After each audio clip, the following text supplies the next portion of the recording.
They say blood is sacred, until greed turns relatives into thieves disguised as family. You think a robber is a hooded man picking locks at night? Sometimes the thief is your cousin in a floral dress, smiling in your living room, stealing a decade of your hard work right in front of 40 guests. When kindness is treated as weakness, I decided to let them burn in the very fire of lies they ignited. Hello, wonderful listeners of Daisy Revenge Stories. We are so grateful for your continued support, even though YouTube has recently demonetized our channel, leaving us entirely without an operating budget. If you find today's story engaging, please consider supporting us with just $1 so we can pay our hardworking staff to cover their living expenses and continue creating these stories for you. You can easily support us by scanning the QR code on your screen or clicking the donation link in the description or the pinned comment of this video. My name is Gwen Rice, and this is my story. I am 34 years old, working as a software development engineer at Nexus Core Dynamics. My days are a relentless grind of complex algorithms, high-stakes project deadlines, and endless coding sprints, but my refuge from the sterile corporate tech world was my home. It was a stunning early 20th century craftsman-style house nestled in the leafy suburbs of Silverwood. I did not inherit this sanctuary, nor did I have a wealthy partner to help me acquire it. I poured 5 years of extreme frugality, skipped vacations, and countless sleepless nights into securing the mortgage entirely on my own. Once the keys were mine, I spent my weekends acting as my own general contractor. I restored the original mahogany woodwork by hand, updated the plumbing, and transformed the neglected backyard into a terraced garden oasis. It was not just a piece of real estate, it was the physical manifestation of my independence and hard work. That very backyard was currently playing host to our annual family barbecue. The weather was a perfect 75 degrees. The scent of smoked brisket and grilled cedar plank salmon wafted through the air, mingling with the expensive perfume of my relatives. Exactly 40 guests were scattered across the patio and the manicured lawn. The atmosphere felt warm and deceptively safe. The afternoon sun was casting long, golden shadows across the pristine grass when my 26-year-old cousin, Chloe, decided to commandeer the center of the wooden deck. Chloe had always navigated life firmly believing she was the main character of reality, and the rest of us were merely supporting cast members designed to facilitate her happiness. She tapped a silver fork against her crystal lemonade glass, demanding absolute silence from the crowd. "Everyone, could I please have your attention?" she projected, her voice dripping with an overly sweet, theatrical innocence. "Marcus and I have a huge announcement. We are officially engaged." Marcus, standing right beside her in a crisp pastel polo shirt, gave a stiff, rehearsed wave. He was the only son of a locally notorious nouveau riche family, known more for their flashy cars than their class. A chorus of loud cheers and polite applause immediately erupted from the lawn chairs and picnic tables. I stood near the grill, clapping enthusiastically, genuinely relieved that she was finally settling down. But as the applause began to die down, Chloe held up her hand, a dazzling, obnoxiously large diamond catching the sunlight. "But wait, there is more," she beamed, her smile widening into something almost predatory. She turned her perfectly manicured finger to point directly at me. "The most incredible wedding gift of all has already been given. My amazing cousin Gwen has generously agreed to let Marcus and me have this gorgeous Silverwood house so we can start our new life and family together." My hands literally froze mid-clap. The warm smile on my face contorted into a rigid, highly uncomfortable grimace. I stared at her, waiting for the punchline. I waited for her to laugh, to roll her eyes and say it was a terrible prank. I let out a sharp, nervous chuckle that echoed awkwardly across the patio. "Good one, Chloe. Very funny," I said, my voice cutting through the suddenly rising, confused murmurs of the guests. But Chloe did not laugh. Her expression remained entirely deadpan. Her eyes were completely serious, entirely devoid of any humor or warmth. I looked past her to the sliding glass patio door, where her mother, My Aunt Barbara was standing. Aunt Barbara looked right at me and gave a slow, deliberate, and undeniably smug nod of approval. "It makes perfect sense, sweetie," Aunt Barbara chimed in, projecting her voice so the entire yard could hear her condescending tone. "You are single, Gwen. You have no husband, no children. You absolutely do not need all this space just for yourself. It is the perfect starter home for a young, growing family like theirs." The bizarre reality of the situation crashed into me like a freight train. They were not joking. They were attempting a brazen daylight robbery, cleverly disguised as a touching, emotional family moment in front of an audience. I squared my shoulders, setting my glass of iced tea down on the wooden side table with a sharp, definitive thud. "Absolutely not," I stated loudly and firmly, making sure my voice carried all the way to the back fence. "There is no such agreement. There never was. This is my house, and I am not giving it to anyone. I absolutely refuse to be used as a sacrificial lamb for your wedding registry." The festive, summery atmosphere evaporated in a millisecond, replaced by a suffocating, heavy tension that made it hard to breathe. The smell of the barbecue suddenly made me incredibly nauseous. Instead of the crowd realizing how utterly insane and entitled Chloe's demand was. The older generation of the family immediately began to close ranks to protect her. Uncle Arthur scoffed loudly from his lawn chair, aggressively shaking his head. "Come on, Gwen. Do not be so terribly selfish," he muttered, crossing his arms over his chest. "Family takes care of family. That is how we survive. You make plenty of money at your fancy tech job. You can easily go buy a little condo somewhere closer to the city." Aunt Barbara stepped forward, her face twisting into a theatrical mask of deep, disappointed indignation. "I simply cannot believe you would embarrass your own cousin like this in front of everyone on the most special day of her life," she scolded, expertly twisting the narrative to make me the villain. "We talked about family duty just last Thanksgiving. I honestly thought you understood what it meant to support your blood." "Support does not mean handing over the legal deed to my home," I fired back, my heart pounding fiercely against my ribs. But arguing with them was like screaming underwater. One by one, aunts, uncles, and even distant cousins chimed in, their voices blending into a relentless, toxic chorus of psychological manipulation. They painted a picture of me as the bitter, greedy, career-obsessed spinster hoarding valuable resources, while Chloe played the part of the innocent, heartbroken victim perfectly, squeezing out a few strategic crocodile tears and burying her face into Marcus's shoulder. I stood completely frozen in the middle of the lush green grass I had seeded with my own 2 hands, surrounded by 40 people who shared my DNA, realizing with terrifying clarity that I was entirely isolated and under siege right inside my own home. The morning following the disastrous gathering brought an eerie silence, but it was merely the calm before a relentless, meticulously calculated storm. If I thought my firm rejection would put an end to the madness, I fundamentally underestimated the sheer audacity of a family that had normalized delusion. Instead of backing down, my cousin doubled down, treating my undeniable refusal as nothing more than a minor speed bump on her road to getting exactly what she wanted. It began digitally, a quiet but highly visible invasion of my personal boundaries. I was scrolling through my social media feed during a brief lunch break when a familiar photo stopped me cold. It was a picture of my own living room, specifically the custom-built mahogany window seat I had spent 3 months restoring by hand. The caption below it read, "Cannot wait to read bedtime stories to my future babies in our perfect little nest," followed by a string of heart emojis. Dozens of comments from her friends and extended family piled underneath, congratulating her on the beautiful new home. She was systematically creating an alternate reality online, forcing a narrative into existence through sheer repetition and public performance. Before I could even process the psychological whiplash of seeing my private sanctuary paraded as her trophy, the phone calls started.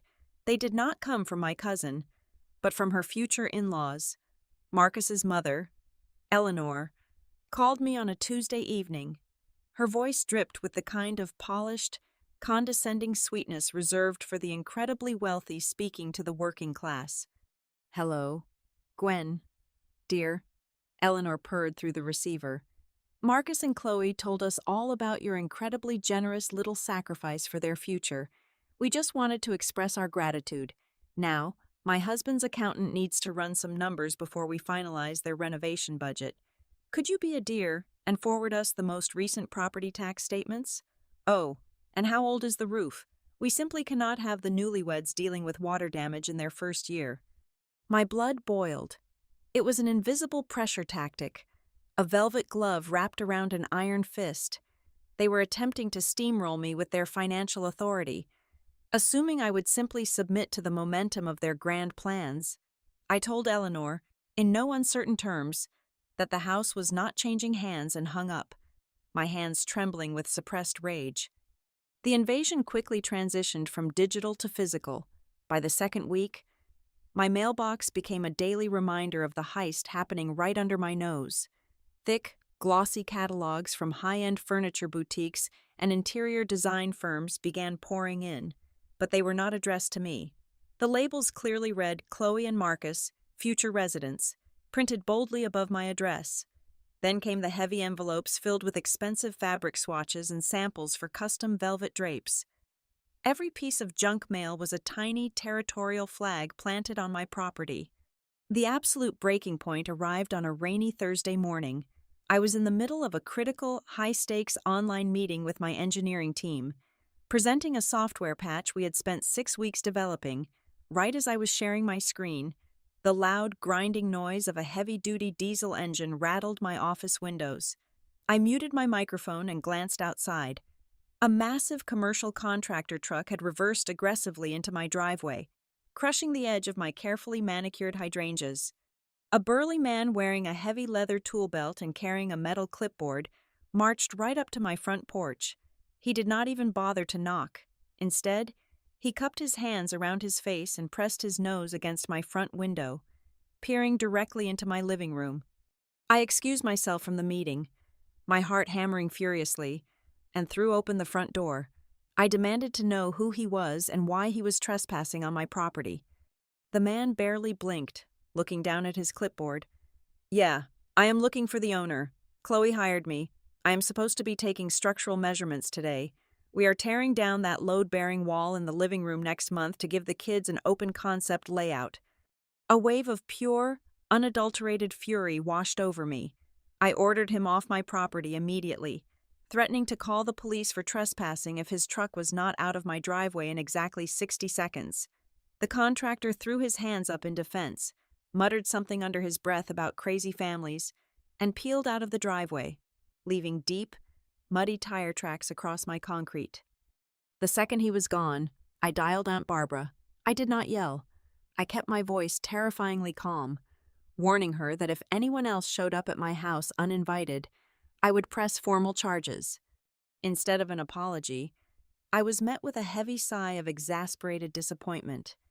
"You are being so incredibly petty, Gwen," my aunt scolded, her voice thick with righteous indignation. "Do you have any idea how much pressure Chloe is under?" She already confirmed the renovation schedule with Marcus's father. "You are making her look like a liar in front of her new family. You are deliberately humiliating her over your own selfish pride." The sheer magnitude of her gaslighting left me breathless. They were entirely willing to sacrifice my sanity, my career, and my home to maintain their facade. I realized in that exact moment that the family's collective silence, their desperate need to protect the peace at all costs, was actively enabling a brazen daylight robbery. Logic and reason were useless weapons against organized delusion. I hung up the phone without another word. That very afternoon, I completely bypassed family diplomacy. I hired a private security firm. Within 48 hours, my property was rigged with 16 high-definition night vision cameras, sensitive motion detectors, and biometric smart locks on every single entry point. I was done playing defense. The invisible siege was over, and I was locking the fortress down. The fortress was physically secure, but my mind was entirely focused on the digital perimeter. As a software developer, I understood perfectly well that a physical trespass was usually just a symptom of a much deeper, systemic breach. I just did not realize how deep the rot actually went until my phone vibrated late on a Tuesday night. It was an automated push notification from my premium credit monitoring service. A hard inquiry had been placed against my identity, specifically linked to the deed and title of my Silverwood property. The alert indicated the inquiry had been initiated by a prestigious private wealth management firm located in the city center. I sat alone at my kitchen island, the harsh blue light of my laptop screen illuminating the dark room. I did not panic. I did not cry. I entered what my engineering team called debugging mode. I completely detached my emotions from the situation and began treating my cousin not as blood, but as a malicious, highly destructive virus that had infiltrated my secure network. The very next morning, I called the wealth management firm. I bypassed the front desk and spoke directly to a junior underwriter, using a calm, authoritative, and utterly corporate tone. I claimed I was simply following up on the recent asset verification request regarding the Silverwood estate and requested a digital copy of the file to ensure my personal records were up to date. The underwriter, assuming I was a cooperative party in whatever lucrative deal they were brokering, emailed me a heavily encrypted file within 15 minutes. I opened the document, my eyes rapidly scanning the dense legal jargon. There, on page 4, was a scanned document officially titled Declaration of Future Property Transfer. My stomach dropped into a bottomless pit of ice. It stated, in explicit legal terms, that upon the official marriage of Chloe and Marcus, the full deed of the Silverwood house would be transferred to them free and clear of all encumbrances, and right at the bottom, sitting next to a falsely notarized official state stamp, was my signature. It was a remarkably good forgery, mimicking the sharp, distinctive loops of my handwriting, but it was absolutely a fake. The sheer audacity of the crime was breathtaking. Chloe had not just spun a verbal lie to manipulate the feelings of our gullible aunts and uncles. She had committed a severe, undeniable felony. But the document itself finally answered the most baffling question that had been haunting me. Why? Why go to such extreme, criminal lengths? For a house I had so publicly and clearly refused to give up. I kept reading the attached email threads in the file, and the missing puzzle pieces snapped together with horrifying clarity. Marcus's father was a ruthless, self-made businessman. He did not build his local empire by handing out blank checks, not even to his only son. He had agreed to fully fund Chloe's dream of an obscenely lavish $250,000 wedding, but only on the strict condition that Chloe brought equal, tangible equity into the marriage portfolio. Chloe had zero savings, a mountain of retail credit card debt, and a part-time job. So, she fabricated a multi-$100,000 asset completely out of thin air. She used my home as phantom collateral to unlock the vault of her future father-in-law's fortune. If I had been the hot-headed, overly emotional woman my aunt loved to claim I was, I would have driven straight to Chloe's apartment, kicked the door in, and screamed until my lungs gave out. I would have caused a massive, chaotic scene, giving them the perfect opportunity to call me hysterical, call the police, and twist the narrative yet again to make me look insane. But I was not that woman. When an engineer finds a fatal flaw in the code, they do not smash the keyboard in a blind rage.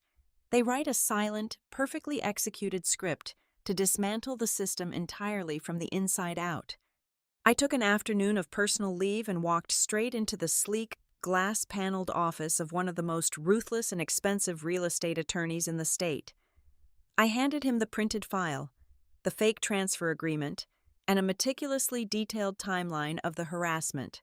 I also authorized him to hire a private investigator to dig into the notary who had illegally stamped the forged document, highly suspecting it was likely one of Chloe's desperate friends who had been bribed to look the other way. Sitting in that lawyer's office, sipping bitter black coffee, the final, lingering veil of familial illusion burned away completely. I finally saw the situation for exactly what it was. Chloe's upcoming marriage was never a union of love or partnership. It was a high-stakes financial transaction, built entirely on a foundation of severe fraud and grand delusion. Her groom was a meal ticket, his family was an automated teller machine, and I was nothing more than the stolen credit card she was trying to swipe to pay for it all.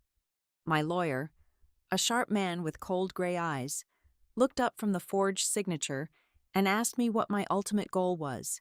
I looked him dead in the eye and told him I did not want a quiet settlement or a polite family mediation. I wanted the fraud meticulously documented, completely airtight, and ready for maximum deployment. The trap had already been set by my cousin. All I needed to do now was smile, step back, and let her pull the lever that would hang her. The psychological warfare required a drastic change in strategy. If my cousin and her enablers wanted a submissive, compliant victim who would ultimately bow to the sacred altar of family duty, then I would give them exactly the performance they desperately craved.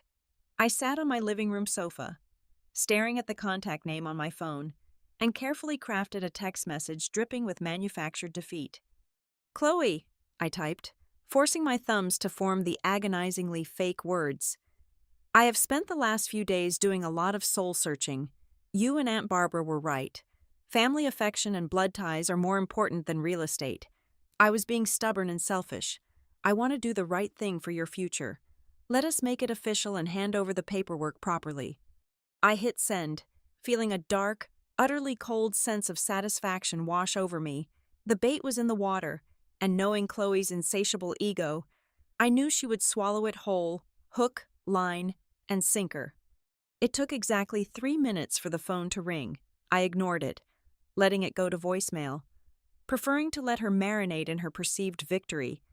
Within an hour, my social media feeds exploded. Chloe was not just thrilled, she was euphoric, instantly weaponizing my supposed surrender to elevate her own social status. She posted a barrage of triumphant status updates, officially announcing that her amazing, generous cousin had finally come to her senses. But a simple handover was never going to be enough for someone who thrived on public spectacle. By the very next morning, digital invitations were sent out to both sides of the family and Marcus's wealthy circle. Chloe had hastily organized what she obnoxiously dubbed a home receiving and engagement gala. It was to be held at the Oak Room, an exclusively pretentious, highly expensive private dining club downtown. She wanted a coronation, a grand stage where she could accept the keys to my kingdom while wearing her glittering diamond, bathing in the applause of the local elite. The sudden shift in my family's attitude was an absolute masterclass in whiplash. My phone, which had been dead silent or filled with venomous scoldings just days prior, suddenly lit up with an avalanche of sickeningly sweet messages. Aunt Barbara sent a long, overly emotional paragraph praising my sudden maturity. "I knew you would finally understand, sweetie." Her message read, "You are truly showing how much you value our bloodline. Your uncle and I are so incredibly proud of the woman you have become." Uncle Arthur, who had basically told me to go live in a tiny apartment, texted me that I was finally acting like a real team player. It was a bitterly comical revelation. Their love, their respect, and their concept of family loyalty were completely transactional. I was only a cherished member of the flock as long as I was willing to let them shear me down to the skin. I read their hypocritical praises while sipping my morning coffee, completely numb to their manipulation. They were busy toasting to a monumental, hollow victory, completely unaware that the ground beneath their feet had already been rigged with explosives. While Chloe spent her afternoons at high-end salons and tasting overpriced hors d'oeuvres, I was spending my lunch breaks in stark, fluorescent-lit municipal buildings. I walked into the local police precinct and formally submitted a comprehensive 80-page dossier documenting the credit fraud, the forged signature, and the illegal transfer of assets. I sat across from a remarkably sharp detective, calmly answering his questions without a single tear or waver in my voice. Once the police report was officially filed and a case number generated, I forwarded the entire package to the fraud department of the financial institution that had approved the phantom collateral. The trap was now fully armed, legally binding, and lethal. All I had to do was keep the exact time of detonation a complete secret until the audience was seated. On the evening of the grand gala, I stood in front of my bedroom mirror, preparing for battle. This was not a night to look defeated, nor was it a night to blend into the background. I selected a stunning midnight blue silk dress that draped perfectly, projecting an aura of cold, untouchable elegance. My makeup was flawlessly sharp, an armored mask of confidence with a bold, blood-red lipstick that screamed absolute authority. But the final touch was something I had purchased for myself earlier that afternoon. I walked into a boutique jeweler and spent $3,000 on a brilliant cut sapphire pendant necklace. It was an extravagant, entirely unnecessary purchase, but as I fastened the cool metal clasp around my neck, it served its exact purpose.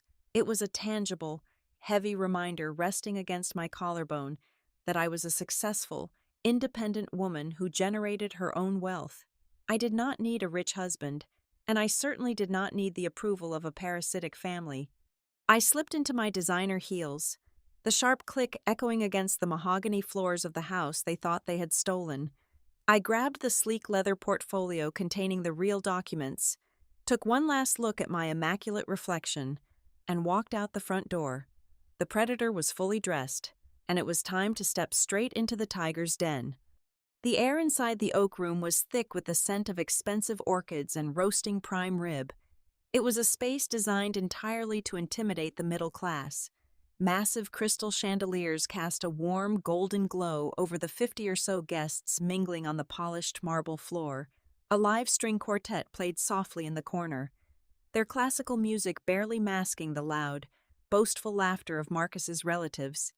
My own family stood clustered near the open bar, wearing their rented suits and outdated cocktail dresses, looking desperately out of place but trying incredibly hard to mimic the careless arrogance of the wealthy people surrounding them. I stood near a towering ice sculpture, sipping a glass of sparkling water, quietly observing the rotting core of this glamorous masquerade. It did not take long for the groom-to-be and his parents to spot me. Marcus approached, flanked by his mother, Eleanor, who was dripping in pearls, and his father, Richard, a broad-shouldered man with the cold, assessing eyes of a corporate shark. "Well, if it is not our generous benefactor," Marcus sneered softly, extending a hand that felt uncomfortably clammy. "I have to admit, Gwen, I was surprised you finally came around, but it is good you realize this property is better suited for a couple with a real future. A single woman just does not have the capacity to maintain an estate like that." I took his hand for a brief second, giving him a smile that did not reach my eyes. "It is amazing what clarity can do." "Marcus," I replied, my voice perfectly smooth. Eleanor patted my arm with a heavy, patronizing sigh. "We are just so relieved you decided to stop being difficult, dear. It takes a big person to admit when they are out of their depth and step aside for the greater good of the family legacy." I shifted my gaze directly to Richard. He was the one writing the massive checks, the true patriarch of their little empire. He prided himself on his ruthless business acumen. I tilted my head slightly, locking eyes with him. "Speaking of legacies, Richard," I started, keeping my tone strictly conversational, almost academic. "I have always admired your logistics company. You must have an incredibly rigorous due diligence process when acquiring new commercial assets. I imagine you never authorize a merger without conducting a thorough audit of the liabilities, especially when the collateral seems too good to be true." Richard's polite smile faltered by a fraction of an inch. His thick brows drew together. "In business, absolutely," he agreed, his voice a deep, gravelly rumble. "You never blindly trust the initial valuation. Why do you ask?" "Oh, just a passing thought about the real estate market," I hummed, taking a small sip of my water. "Sometimes, properties carry hidden legal encumbrances, forged titles, undeclared liens, phantom equity.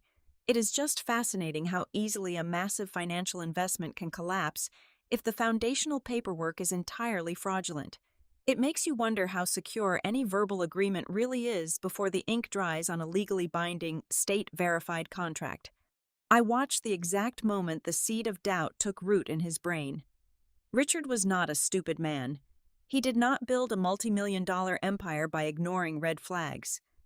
He stared at me, his eyes suddenly sharp and calculating, mentally replaying every conversation he had with his future daughter-in-law about my supposed financial contribution.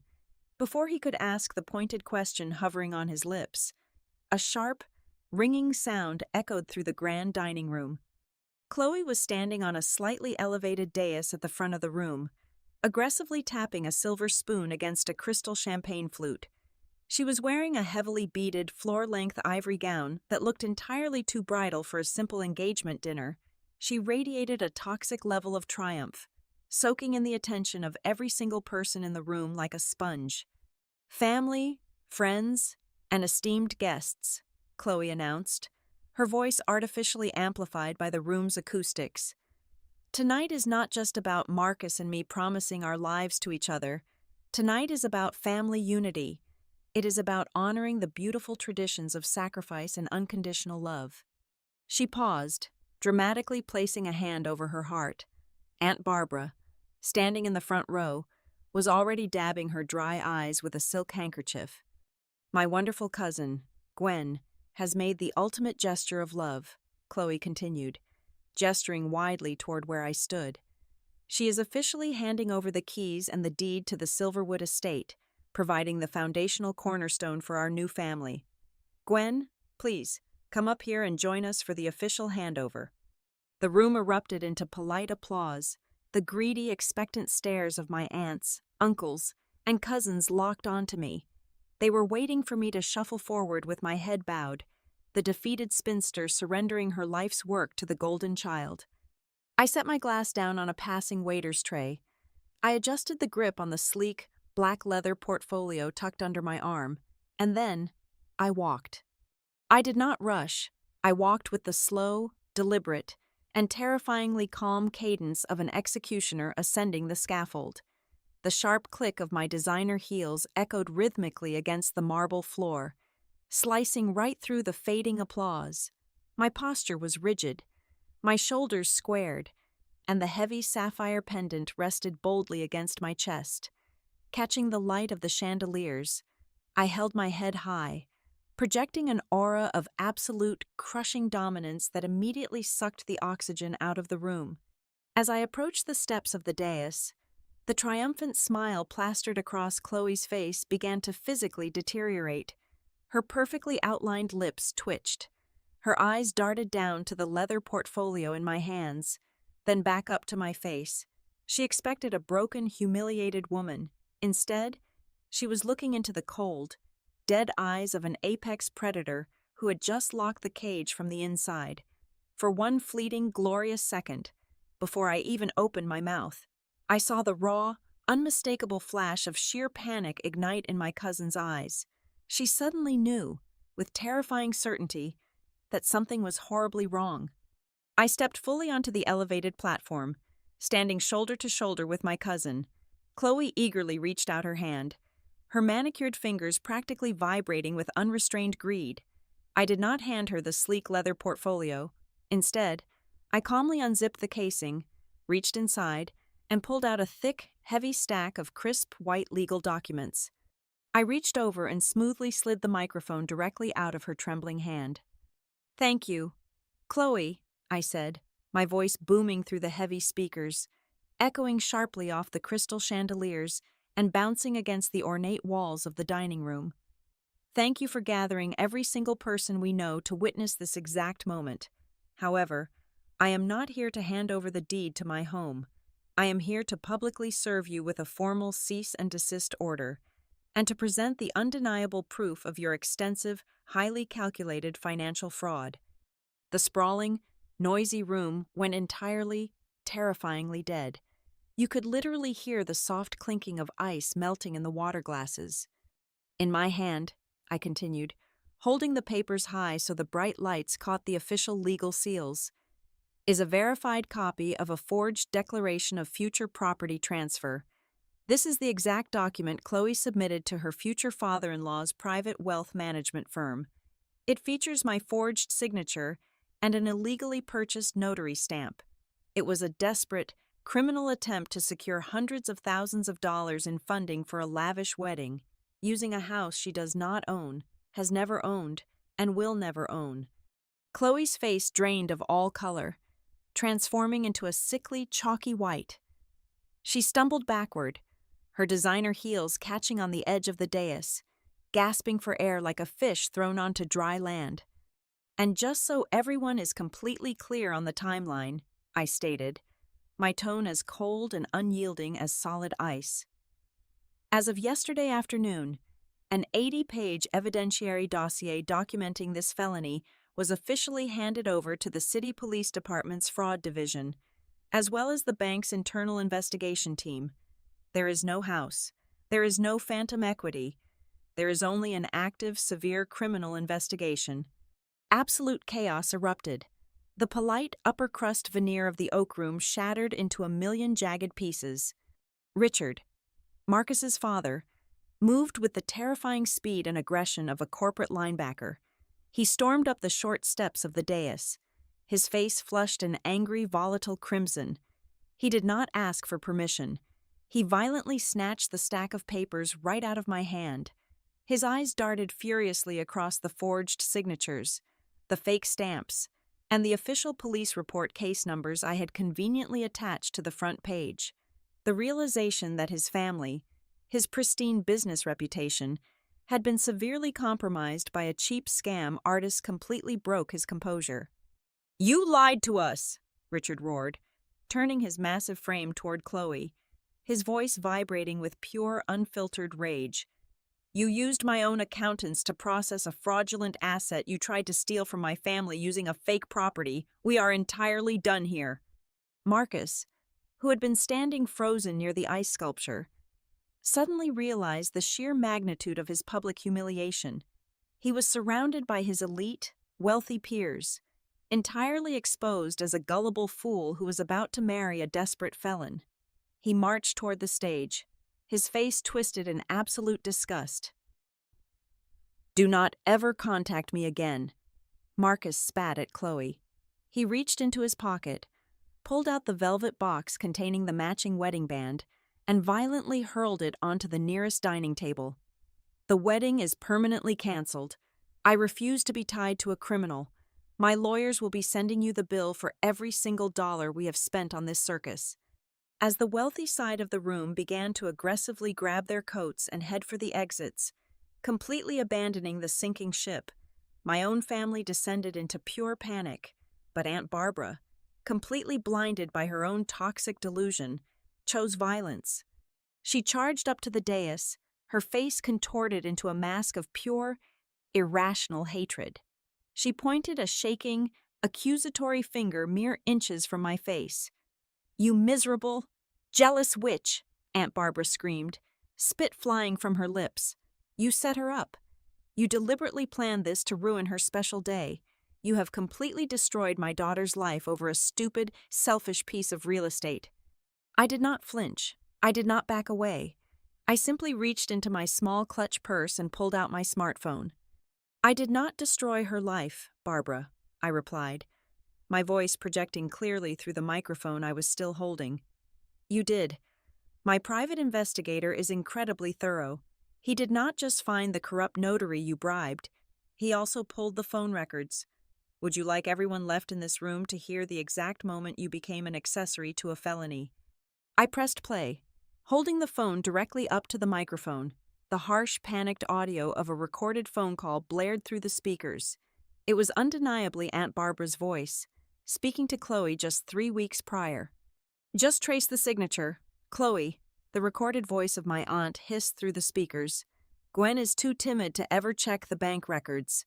Once the loan is approved and you are married into that kind of money, she will never have the guts to sue us. Just press hard on the pen and make it look exact. We deserve this." The recording clicked off. The final, damning piece of evidence hung heavily in the suffocating air. Aunt Barbara's jaw practically unhinged.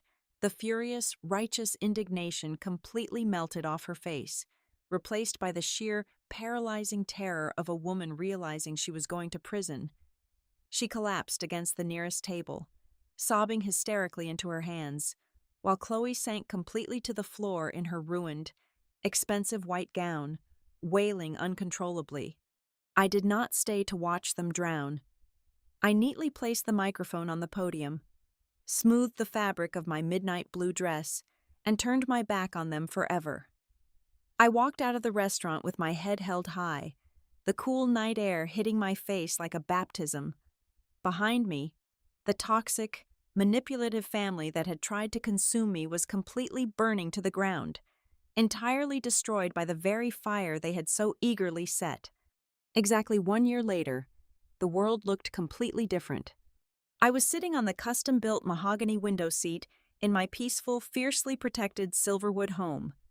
The evening sun was setting, casting a warm, golden glow across the perfectly quiet living room. I took a slow, deep sip of an expensive, bold red wine. My laptop chimed with a new notification. It was an official email from the executive board at Nexus Core Dynamics, formally congratulating me on my promotion to Senior Project Director, complete with a massive salary increase. I smiled, a genuine, deeply satisfied smile that reached all the way to my eyes. Chloe and Aunt Barbara were currently drowning in catastrophic legal fees, facing severe probation for wire fraud, and completely shunned by anyone with an ounce of self-respect. I had surgically, painfully, and permanently excised the cancerous tumors disguised as family from my life, and the only thing left behind was pure, unadulterated peace. Thank you so much, my wonderful listeners, for staying with me through this incredibly intense journey. I would love to know, where in the world are you listening to this story from today? Please let me know in the comments. If you found today's story satisfying and want to help our channel survive this difficult demonetization period, please consider supporting us with just $1. Your kindness helps us pay our amazing staff so they can feed their families and keep creating these incredible stories for you. You can easily support us by scanning the QR code right here on the screen, or by clicking the donation link in the description or the pinned comment below. Stay strong, protect your boundaries, and I will see you in the next story.